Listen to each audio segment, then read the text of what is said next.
Minimum marks required for IIT seat 2026 यानी कि 2026 के लिए अगर आईआईटी सीट की बात की जाए कितने नंबर पर आपको आईआईटी सीट ऑफर हो जाएगी, तो मैं अगर आपको बताऊं तो 2025 का डाटा मैंने ले रखा है। यानी कि जो हमारा 2026 में पेपर जेई एडवांस का हुआ है वो slightly tougher than the 2025 paper. यानी कि 2025 से 2026 का पेपर था वो स्लाइटली टफ था। तो अगर 2025 डाटा के अकॉर्डिंग ओपन से बात की जाए तो लास्ट क्लोजिंग रैंक है, यानी कि 6 राउंड के बाद 6 राउंड पे जो आपको सीट ऑफर हुई है वो Indian institute of technology Jammu में केमिकल इंजीनियरिंग, यानी कि 100 से 105 के अप्रॉक्स नंबर पे आपको 18,556 CRL थी, उस पर जम्मू में केमिकल इंजीनियरिंग मिली है ओपन से। तो आप इस बार 2026 में इस डाटा को अप्रॉक्स 100 समझ सकते हो, 95 से 100 रह सकता है।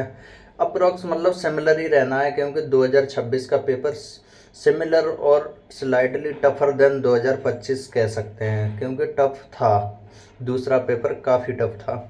और अगर ईडब्ल्यूएस से बात की जाए तो 92 से 96 के approx Indian institute of technology Bhilai में मेटलर्जिकल एंड मटेरियल इंजीनियरिंग मिला है।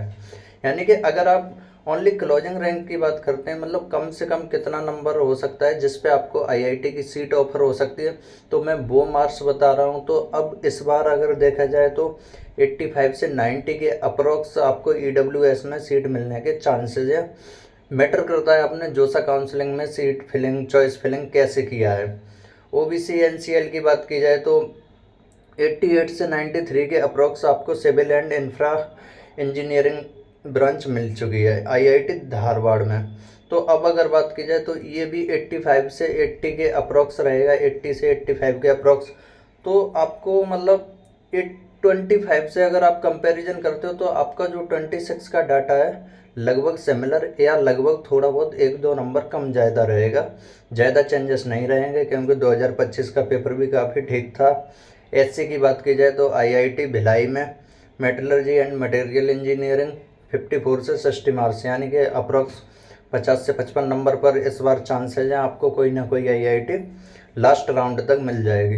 यानी कि 6 राउंड होते हैं, लास्ट राउंड का मतलब होता है जिस पर आपको लास्ट सीट ऑफर हुई है, यानी कि जो आईआईटी की लास्ट क्लोजिंग रैंक रही है उसके बाद सीट ऑफर नहीं हुई।